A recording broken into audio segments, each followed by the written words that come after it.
Ingrid.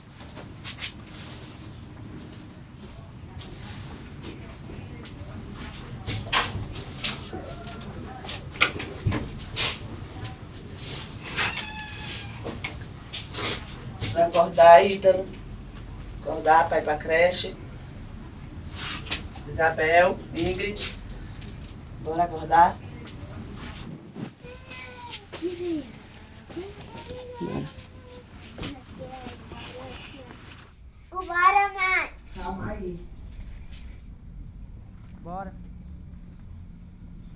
Bora, Isabel. Cadê a Xuxa do teu cabelo, Isabel? Hã?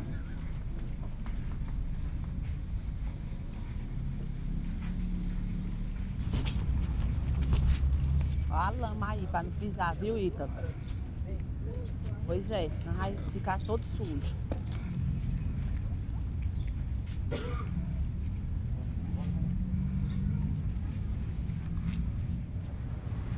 Santa Luzia, no começo de tudo é uma invasão, né? A maioria que todos moram lá é porque precisam, né? Que não tem condição de pagar aluguel, nem tem condição de construir a própria casa. Eu saio de manhã de casa e só volto à noite. Eu e meu marido e as crianças, né? A gente só volta à noite. A violência é muito grande. Às vezes, tiro à noite, né? A gente escuta tiro. Um dia desse, quando a gente vinha para a creche, eu e as crianças, tinha um óbito do nosso lado. A gente passa do lado e vem trabalhar. Eu já me acostumei com a violência. Só que assim, os nossos filhos vê todo dia, né? Aí eu vou explicando para eles que jeito é, o que leva a pessoa àquilo ali, o que pode acontecer. E vou explicando porque eles vão ver na realidade junto comigo todos os dias.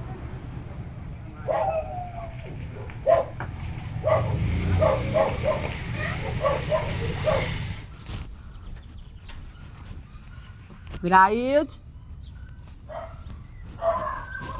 Ô, Mirailde! Ô, Mirailde! A gente gosta de ir lá, ou com lama ou sem lama, a gente gosta de ir lá da Santa Luzia. É um pessoal que a maioria são todos unidos, né? Quando chega alguma coisa, cada um divide com a pessoa. Quando a gente recebe alguma coisa, ganha alguma coisa, aí os vizinhos sabem dividir com os outros vizinhos. Lá é bom, eu gosto de ir lá. Mas claro. Ele espera, ele tá dentro do tu não sabe de nada. Tadinho. Tadinho no braço da mãe dele, que é todo dia.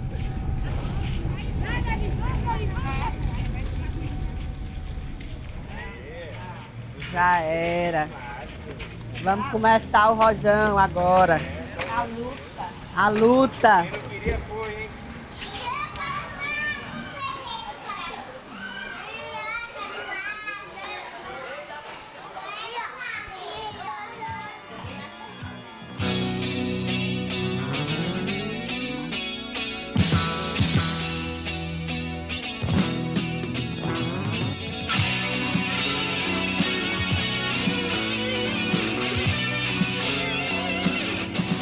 O Estatuto da Criança e do Adolescente, ele é um instrumento muito completo.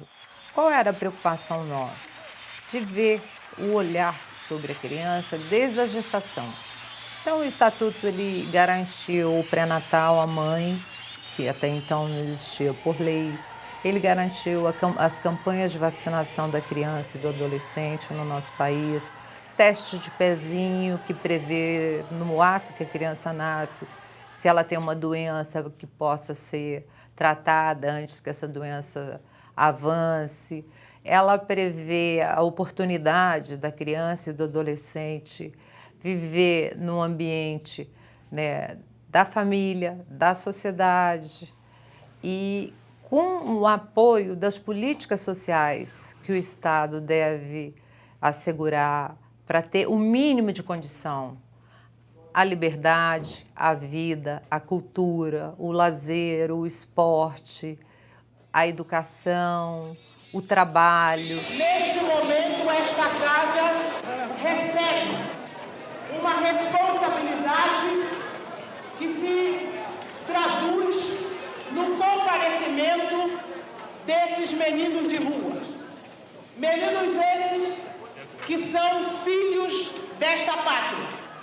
Câmara dos Deputados e Senado, assumo a proposta para que a lei faça justiça a esses que simbolicamente hoje estão aqui sentados e que poderão no futuro ocuparem como deputados e senadores essas cadeiras e dirigirem as suas vidas. Cadeiras a sua vida.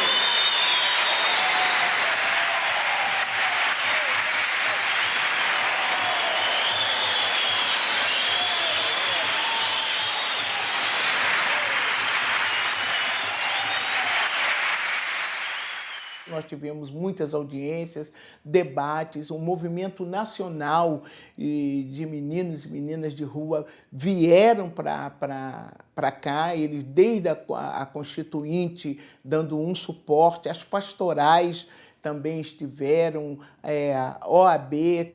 É uma lei que tem a preocupação desde quando o bebê está no ventre da mãe, todas as políticas preventivas que são necessárias, o suporte à família para que dê a educação, o limite, a formação aos seus filhos, até aquele que não teve essa oportunidade, que houve omissão da família, da sociedade e do Estado, que são os que estão acometidos nas medidas socioeducativas.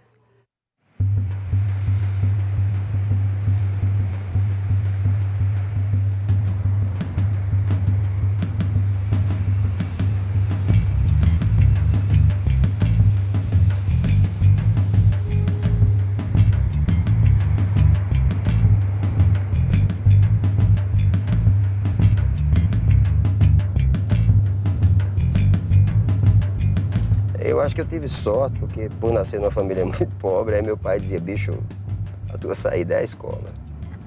Eu não vou poder deixar nada para você, você não vai ter nada. Então, se você não construir através da escola, você está ferrado. Então, eu sempre entendi que a escola era um lugar muito interessante, né? O Casa de Jaboatão é um centro de ressocialização de jovens que fica a cerca de 6 quilômetros do centro do Recife e tem como característica ser o centro de referência no Brasil. É um trabalho de excelência feito por uma equipe multidisciplinar de professores, de educadores de apoio, pessoal ligado à psicologia, nutrição. Então, é um trabalho de excelência reconhecido no Brasil como modelo.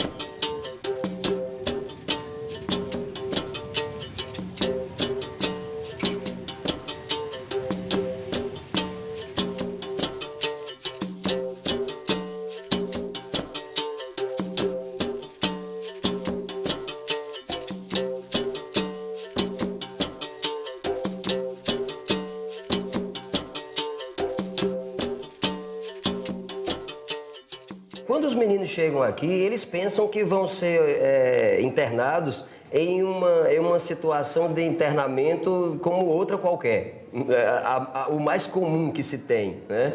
Então, eles têm o choque de ter que vir para a escola. Então, o Estado diz, você vai para a escola.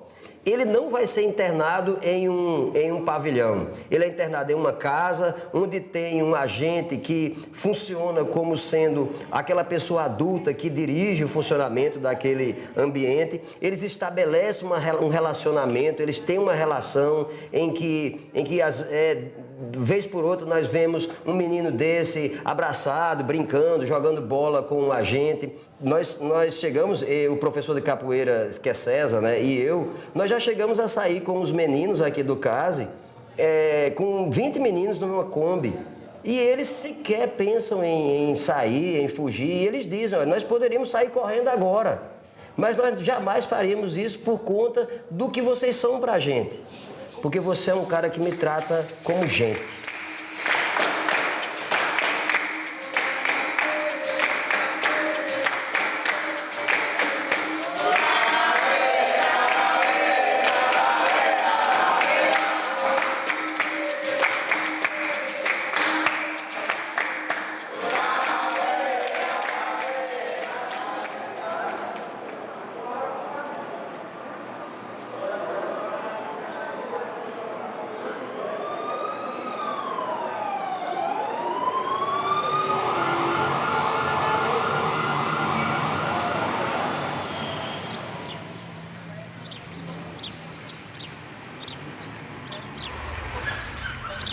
Faltando 1 minuto para as 8.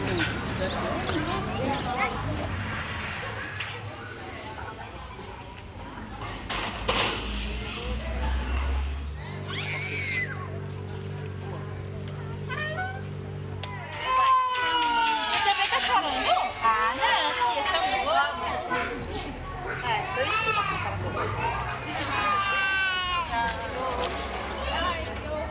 E aí, madame? Peraí.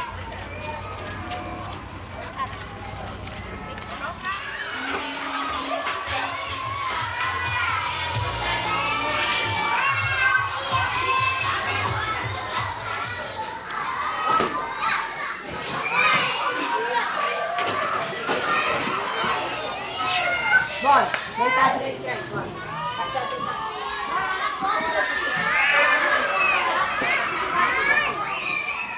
Deita, Luana. Marina, posso deitar? Deita, tira as pernas de cima da Marina.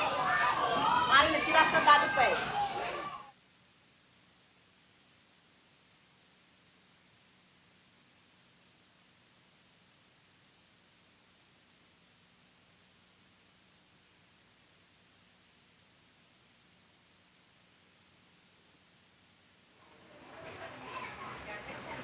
A creche, ela fica em pé através dos doadores. Se faltar doadores, com certeza ela vai cair. No começo desse ano, as doações foram poucas. Então a gente passou por um aperto. As crianças, faltou um pouco o lanche, não teve lanche para as crianças. Teve lanche assim, não o lanche normal, né? Mas foi um lanche leve. Aí faltou doação, faltou leite. Tudo que vem de doação é bem-vindo para a gente. E se não tiver doação, não tem creche. O pouco que eles trouxeram para a gente, qualquer coisa já serve para as crianças. Às vezes, tanto eles trazem alimento, como quando eles não podem trazer alimento, eles trazem calçado, roupa. Por quê? Porque através das roupas e dos calçados, a gente faz um bazar uma vez na semana. E paga o aluguel, paga a água, paga a energia, através desse bazar. Sábado tem bazar, viu, gente? Tem muitos calçados bons para as crianças, roupa boa. Quem quer? Tem a cuequinha, calcinha boa.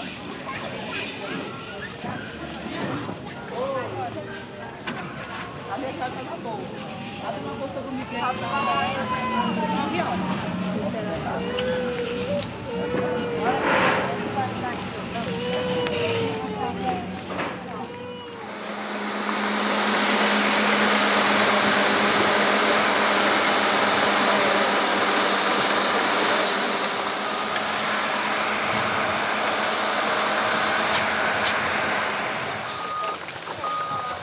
Na época em que eu fui submetida a vir para cá, foi por falta de opção mesmo. Foi na época que a minha filha adoeceu e eu não tinha recurso para me conseguir pagar o tratamento dela. E a única forma que eu encontrei no momento foi vir para o lixão. E foi daqui que eu consegui, trabalhei dia e noite sem parar, trazendo ela, porque eu não tinha com quem deixar. Foi a parte que mais me doeu e me machuca até hoje. Até hoje eu sofro muito por ter que ter trazido ela, mesmo doente, eu tive que trazer. Ficou aquele vazio sempre dentro de mim, aquela dor que você vê que é subhumano, até para quem é adulto, imagina para uma criança. Foi daí que surgiu a ideia de começar a pegar os filhos de minhas vizinhas, os filhos de minhas amigas, para elas poderem vir e não trazer as crianças.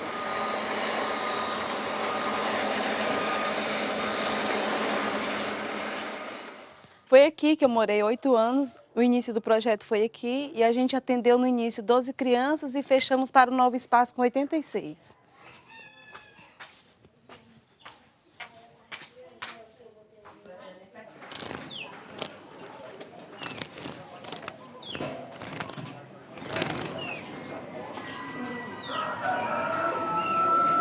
Esse espaço aqui me traz muitas lembranças, lembranças boas, lembranças horríveis. Acomodava todas as crianças, todas amontoadas. Os meninos continuaram só a aumentar, e a gente não tinha mais aonde suportar todas as crianças. Foi daí que foi passado para o outro espaço que é onde existe hoje. Hoje meu emocional já é bem mais equilibrado, mas antes eu chorava muito de ver a realidade daquelas crianças. E assim, traz boas lembranças também, porque foi um trabalho em conjunto. Foi mãos dadas para construir.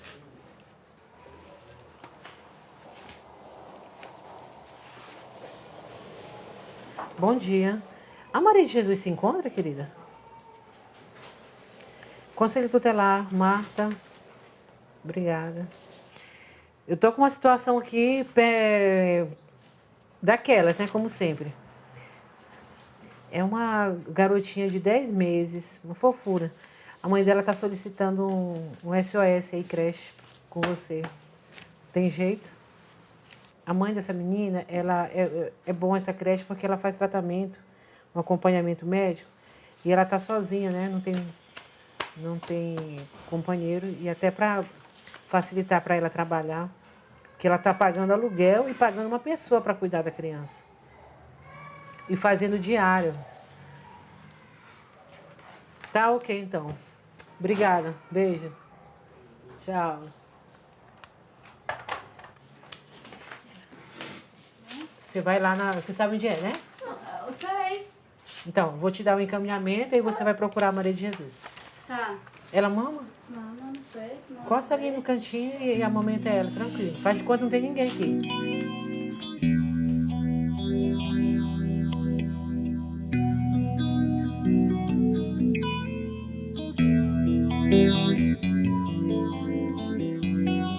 Sou conselheira tutelar desde o mandato de 2013, a partir de 2013. Os conselheiros são eleitos através de voto facultativo entre a comunidade e ele tem que exercer esse mandato eu digo tentativa porque às vezes nem sempre é possível, né, a gente se garantir, mas na defesa e garantia dos direitos da criança e do adolescente, seja no âmbito da saúde, da educação, enfim, e até da própria família, que muitas das vezes os casos de violação de direito da criança e do adolescente, ela se dá no próprio âmbito familiar, né?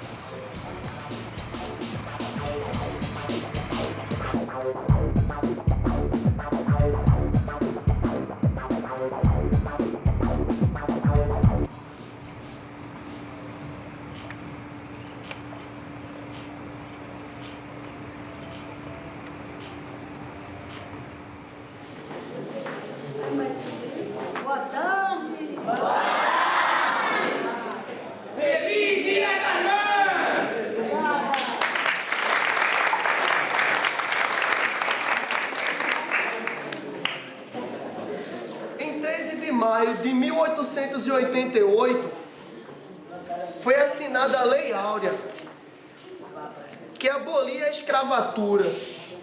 Mas, de acordo com o poeta, a liberdade não deve ser concedida, e sim conquistada. No Brasil e no mundo, os negros participam de movimentos sociais pelos direitos humanos, pelo combate ao racismo e pela justiça social.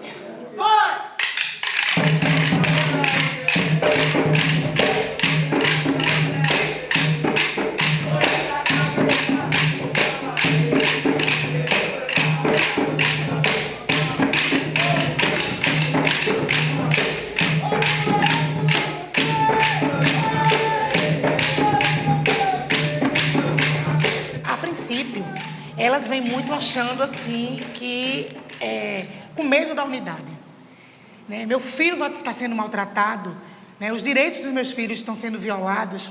Então, o primeiro trabalho da gente com as famílias é fazê-las entender que elas são parte fundamental nesse trabalho.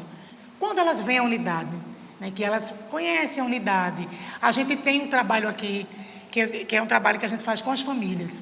A gente seleciona algumas mães e elas vêm aqui, dormem e passam o final de semana, Natal, as festividades. Que isso é uma forma de quê? De elas participarem da dinâmica da casa. A gente tem aqui um conselho disciplinar, né, que é proveniente do SINASE, onde o adolescente, se ele descumpre alguma regra da casa, né, ele vai para esse conselho disciplinar, que é também de cunho não punitivo, mas educativo. E a mãe, ela participa disso, ela tem conhecimento disso, de todo esse processo, entendeu? E é tudo assim, muito voltado para isso, para a importância da família dentro desse processo. Quantas vezes tu ficaste sem dormir, esperando até a hora de voltar.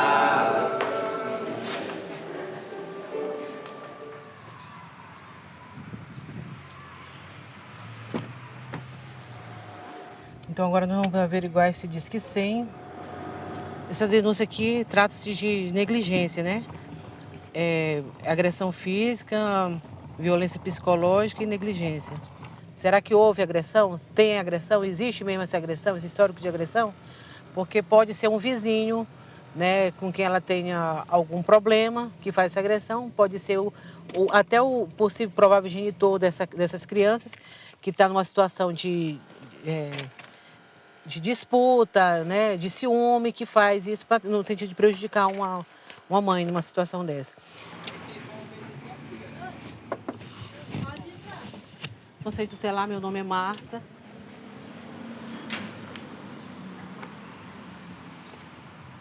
Eu posso entrar para ver como é que é a instalação da casa? Aqui é o banheiro, né? Aqui é o banheiro. Sim. Aqui é o quarto. Sim. Esse é um quarto, os meninos dormem tudo com você? Não. É você e 3 crianças? Eu e as crianças só. Não tem, então, um companheiro? Não. Tem um Ele namorado? vem e me ajuda.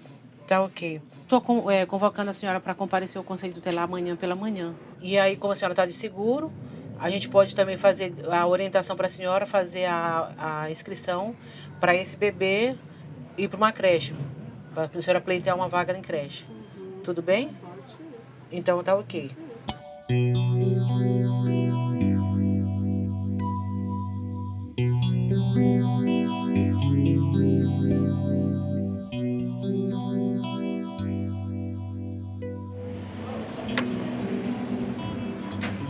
É um território de alta vulnerabilidade social.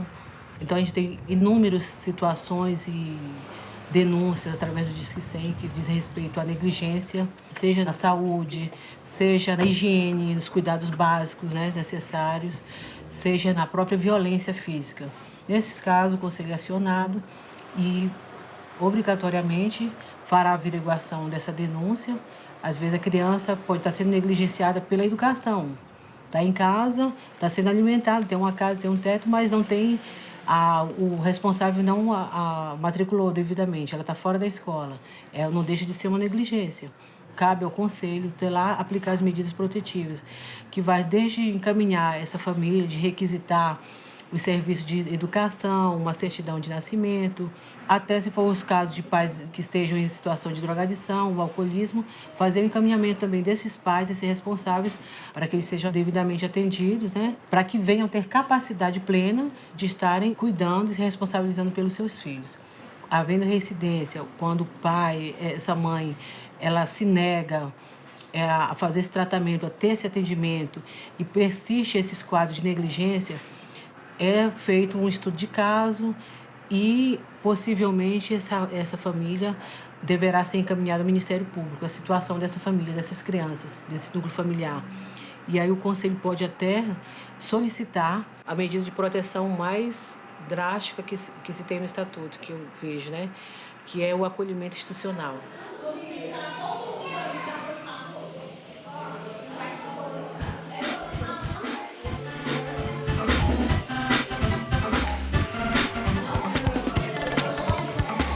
Vai apanhar, é? Ai. Eu entrei no quarto agora de vocês e eu vi toda uma desorganização lá, roupa espalhada, toalha, prato jogado. Então, assim, da próxima vez que eu voltar na casa e que aquele quarto não estiver organizado, eu vou pedir para recolher o videogame e a televisão. Vocês vão ficar um tempo sem jogar. Vou pedir para tirar mesmo, porque a gente já conversou que a organização do quarto, roupa é de responsabilidade de vocês. Cuidador não tem que estar entrando no quarto para cuidar daquilo que é de vocês. E assim, eu venho falando com vocês muito tempo sobre isso. Eu saí da hoje, É a primeira vez. Hoje você justifica, mas e outras vezes? Que já esteve muito bagunçado. Então pronto. Então a preguicite ela vai ter que sair, porque preguicite para jogar videogame não tem. Claro que então não. vai ter que melhorar isso daí. Não, agora eu tô falando bem sério, bem bacana, fazendo um diálogo com vocês. Beleza? Nós somos uma instituição de acolhimento que recebemos crianças em medida protetiva, que são medidas aplicadas de acordo com o Estatuto da Criança e do Adolescente, que é o artigo 101. Essas crianças e esses adolescentes que nós recebemos de 0 a 18 anos, eles estão em alguma situação de vulnerabilidade social. É um paliativo até que se faça a reintegração familiar. Então, essa é a proposta. A gente trabalha com a família, buscando meios, usando a rede social para que essa família possa se reestabelecer e essa criança possa voltar ao seio dessa família.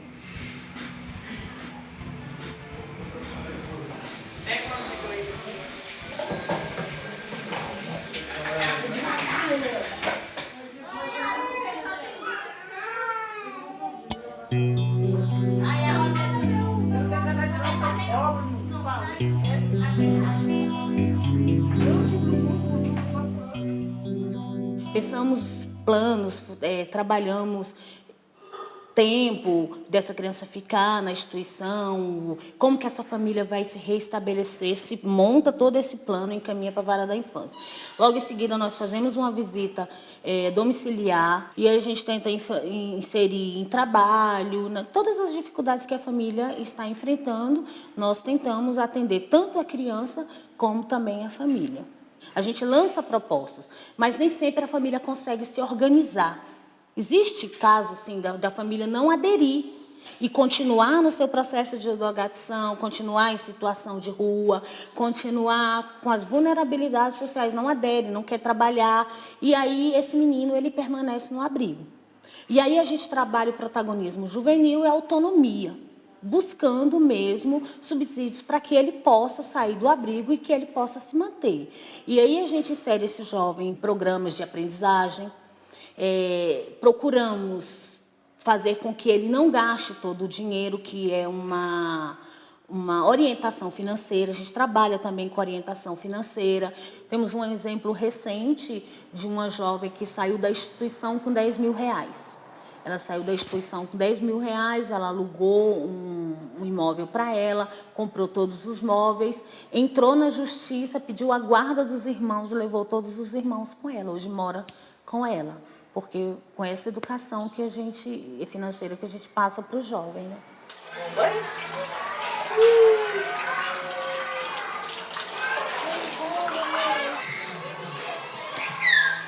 Toda criança que vai para a Alecrim, ela passa por uma triagem. A gente tem um limite de 120, imposto por nós mesmos. Mas a nossa lista de espera tem o triplo de criança querendo entrar. A estrutural, há muitos anos atrás, foi iniciada as creches, mas as creches pagam. Não tem creche do governo até hoje. E a única creche que faz esse trabalho é a nossa, que a gente abraça a causa, principalmente que a nossa realidade aqui é uma comunidade onde é muito raro se aparecer a presença paterna na família. Então elas têm que sair para elas conseguir condições de manter a casa. E para elas sair, elas têm que encontrar um lugar para deixar os filhos.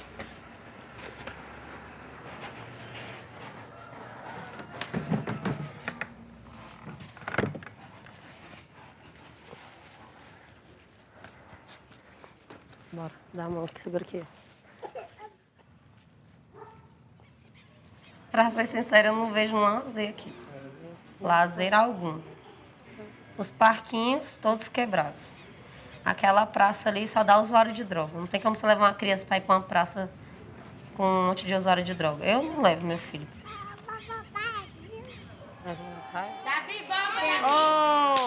É você mesmo, vem. Isso. Maísa. Bora ver quem fala melhor. Fala amorosa. Alto. Amorosa, tia. Ele fala. Quem vai te falar horrorosa? Fala F, bem alto. Formosa. Fala I. Mais alto. I. Isso.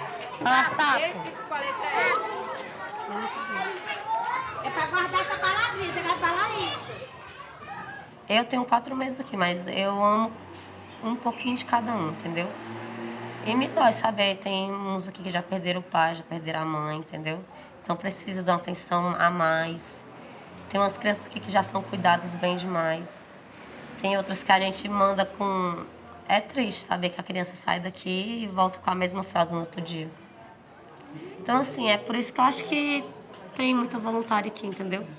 Porque quando eu precisei, eles estavam aqui para me ajudar, né? Então, agora que eles estão precisando, eu tenho que estar aqui também para ajudar eles. Mas eu venho mais por amor. É muito bom. Se entendiam creche como um direito dos pais. Na verdade, dentro do Estatuto da Criança e do Adolescente, a creche é um direito da criança. É a proteção dessa criança.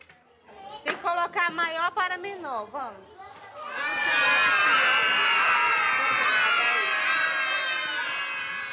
A maioria dos autores, dos pesquisadores, considera a primeira infância o período que vai da gestação até os 6 anos de idade. E é justamente nesse período inicial que tudo se organiza, né, no cérebro humano, né, as competências, as habilidades, a capacidade intelectual, racional, a emoção, o vínculo com as pessoas, a capacidade de se colocar no lugar do outro, de entender o outro. Tudo isso se organiza, na verdade, nos primeiros 3 anos de vida, não é nem nos 6, é nos 3 anos de vida. Qual é o fator de risco que a criança tem no início da vida?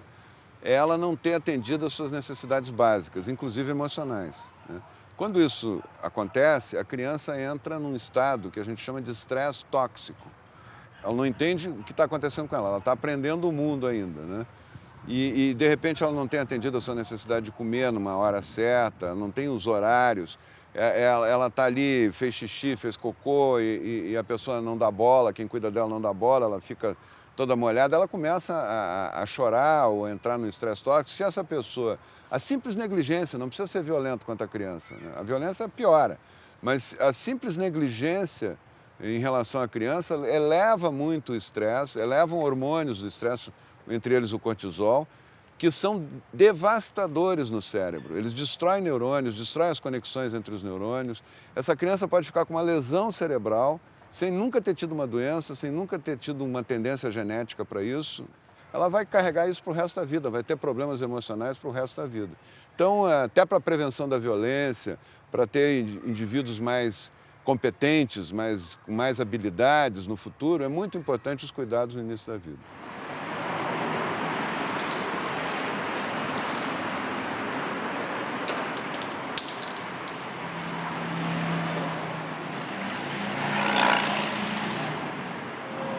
Em 5 anos, ou menos disso, no mínimo, 1.390 crianças e adolescentes foram assassinados.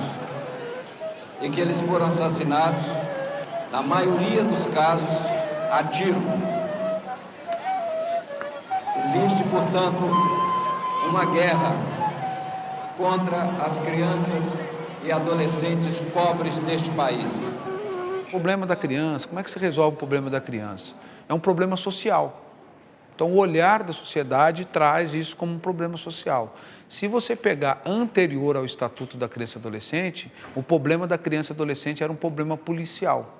Com o Código de Menores, a criança e o adolescente, ele era um objeto da ação. Ele não tinha, popularmente falando, nem voz nem vez. Então, a coisa era vinda de cima para baixo. Né? O tratamento era um tratamento muito impessoal e uma sociedade muito estanque, muito distante. Sociedade que cobrava, né? Não quero ver o menino na rua, porque o menino me incomoda, porque está enfeiando a cidade, entendeu?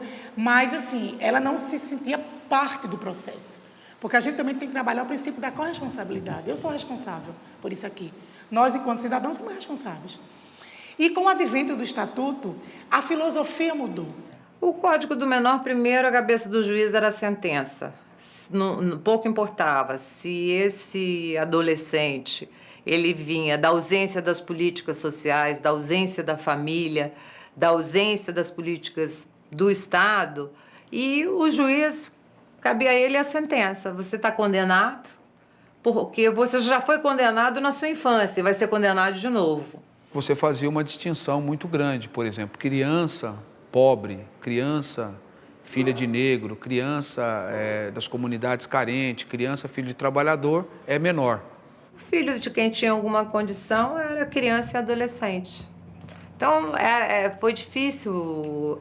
Até hoje, você tem muita gente que fala ainda, fulano é menor de idade. E pessoas que às vezes até vão discutir a matéria, continuam usando a terminologia menor, que ficou estigmatizada, que ficou... É uma coisa condenável, sabe? Toda criança é criança.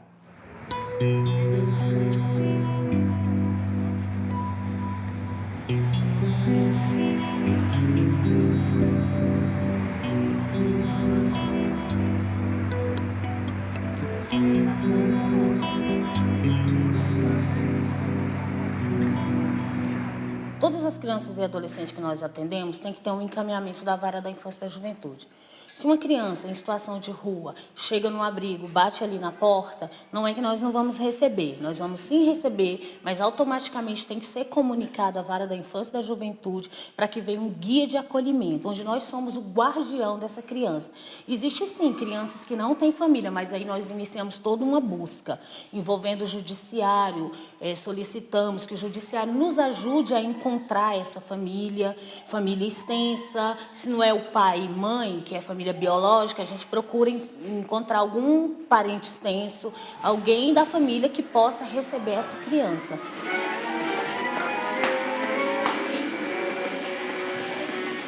A gente procura garantir todos os direitos dessa criança. Ela não está numa situação de coitadinho, não. Isso vai passar, ele vai voltar para a família ou não, vai para uma adoção ou vai para uma família substituta, mas essa fase da vida dele vai passar. Então é mais ou menos isso, para ele viver mesmo no seio de uma comunidade, onde a casa funciona numa dinâmica normal de uma casa como a nossa família.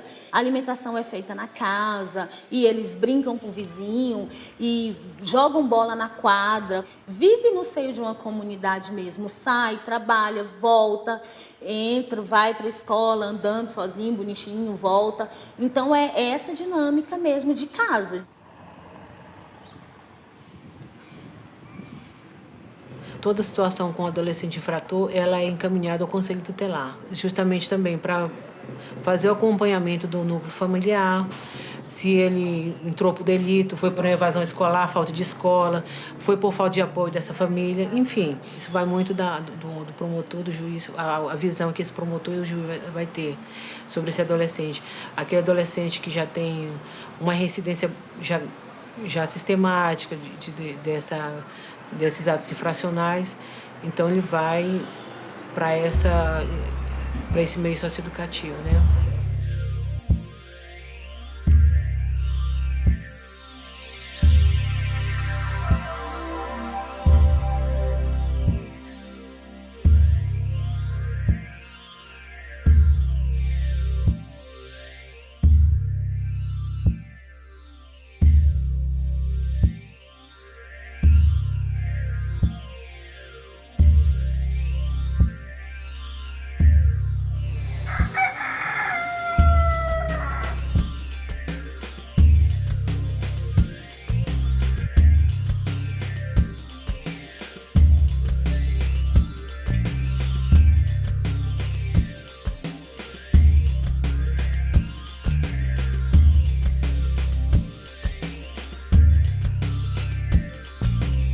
Todo mundo condena hoje o adolescente ou adulto que entra pro crime.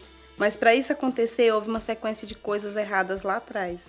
Enquanto o governo não investir em planejamento familiar, em educação, mas uma educação de qualidade, onde que as pessoas se sintam seguras e asseguradas de que na escola é o melhor lugar, talvez a coisa mude.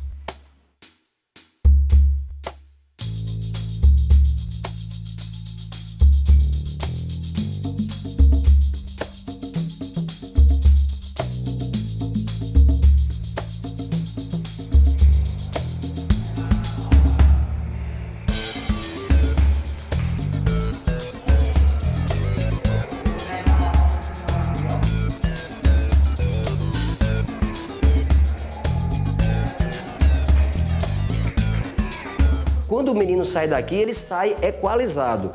Ele sai equalizado para entrar numa série que seja compatível com a sua idade. Dá muito trabalho, porque às vezes a criança chega aqui e ela não tem sequer alfabetização. Pronto, copia aí para dividir para a terceira explicação. 3 corresponde a quanto? 8. Cada um corresponde a 8. E os 3? Ah, 24. 24. E quantos alunos usam sandália? 8 alunos. E aí, professor, Uma das experiências que me marcaram foi o caso de um menino, eu vou chamar ele de A, né? Ele chegou aqui no CASE porque a comunidade dele já não aceitava. Ele era uma criança de 12 anos, mas a comunidade já estava com vontade de dar um fim nele. Então, a juíza achou por bem mandá-lo para cá. E quando ele chegou aqui junto a gente, ele era uma criança que quase não falava.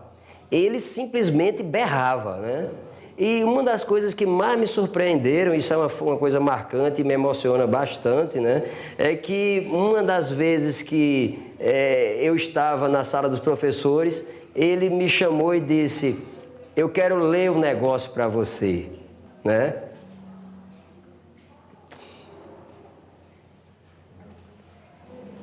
E ele leu uma poesia, né? E com pouca dificuldade. E o que me chocou foi o prazer de dizer: eu sei ler.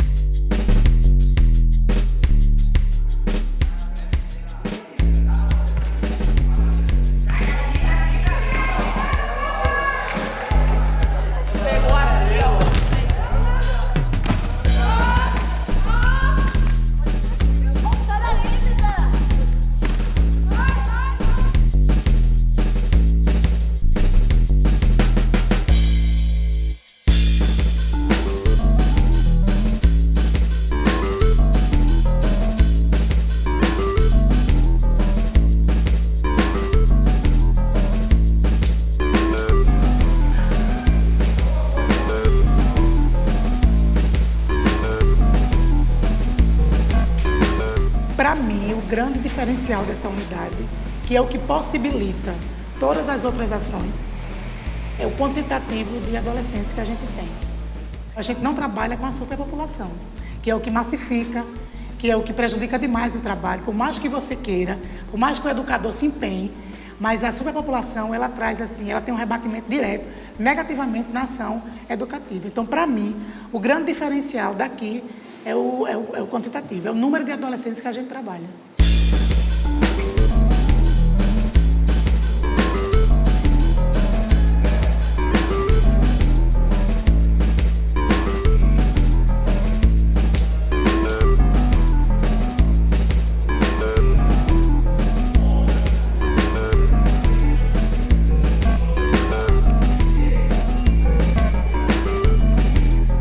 Quem desenvolve uma atividade de robótica e projetos eletrônicos. Então a gente começa com uma eletrônica um pouco básica para eles, tá? Para depois vai sofisticando e vendo os alunos separando aqueles que saem melhor nos projetos, aqueles que saem melhor na solda.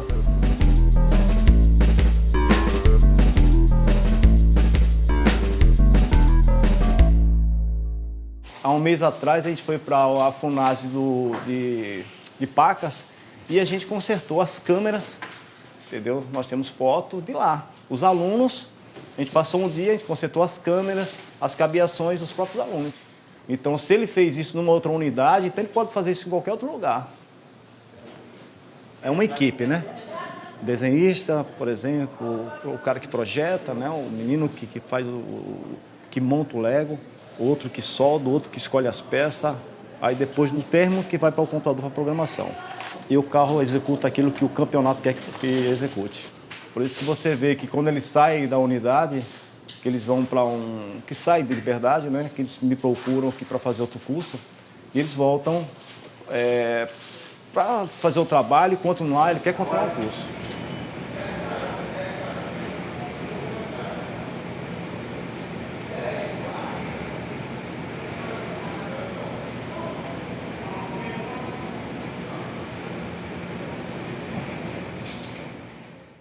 Hoje a gente tem esse grande problema na nossa comunidade dos adolescentes estão todos recrutados para o crime.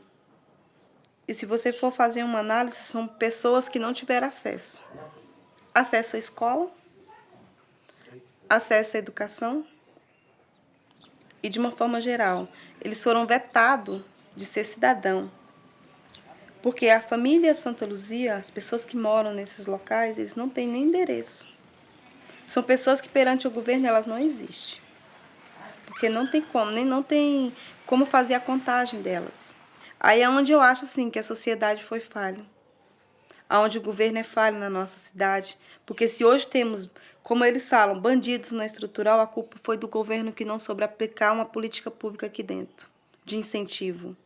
Foi da comunidade que começou a melhorar a sua estrutura familiar e foi colocando grades nas suas portas, em vez de oferecer um emprego para o adolescente. Eu acho que não adianta eu me proteger e não querer proteger o meu próximo. Acho que a proteção tem que ser para todos e não apenas para a minoria.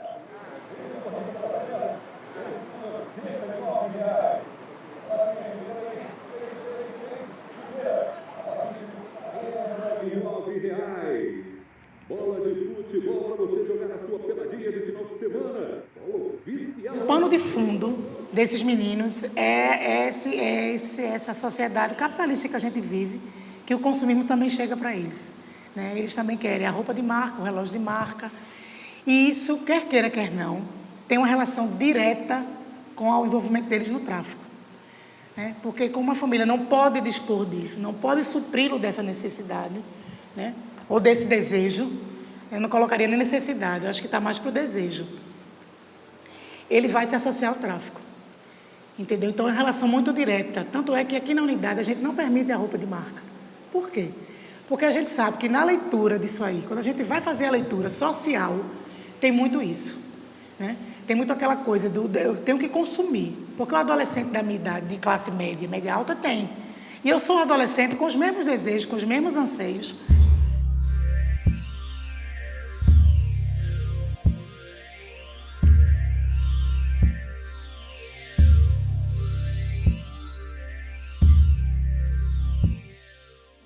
Porque a gente tem que mostrar para a sociedade que o menino, quando sair daqui, quando ele cumprir a sua medida, ele não vai conviver em outro planeta, não. Ele vai conviver conosco.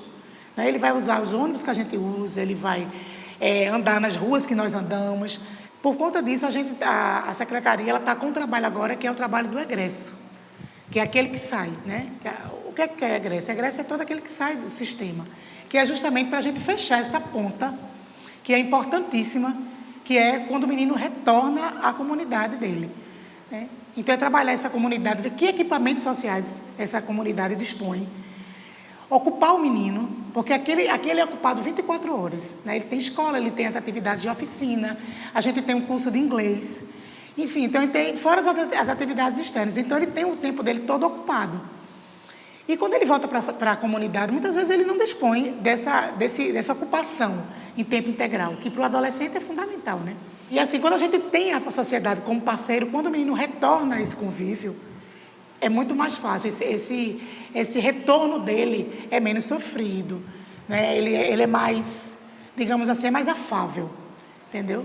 Seria muito mais interessante nós pensarmos em investir em uma possibilidade de cuidar disso nos anos iniciais, dar uma educação de qualidade ou simplesmente obedecer à Constituição e, por fim, nós temos que colocar menos crianças em situação de internamento.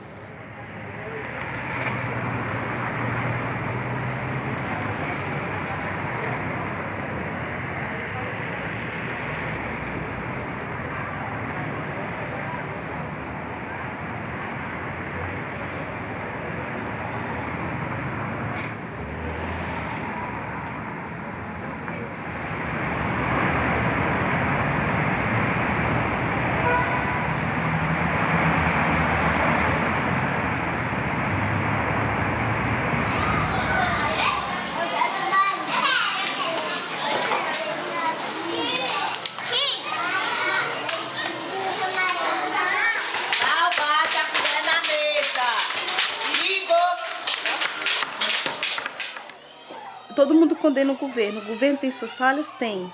Mas as falhas do governo têm muito a ver com o que a sociedade transmite. Se cada cidadão achar que ele tem a obrigação de proteger a criança, a coisa muda. Esse trabalho que eu faço é por paixão, por amor mesmo, por dedicar. E pela realidade lá do passado. Eu acho, sim, se tivesse alguém que tivesse preocupado comigo na minha infância, da forma que eu me preocupo com essas crianças, eu talvez teria do meu lado todos os meus amigos que morreram, que se perderam na vida do crime. Eu acho que teria sido uma realidade diferente. E se cada pessoa plantasse essa sementinha do voluntariar dentro de si, as coisas poderiam ser bem diferentes.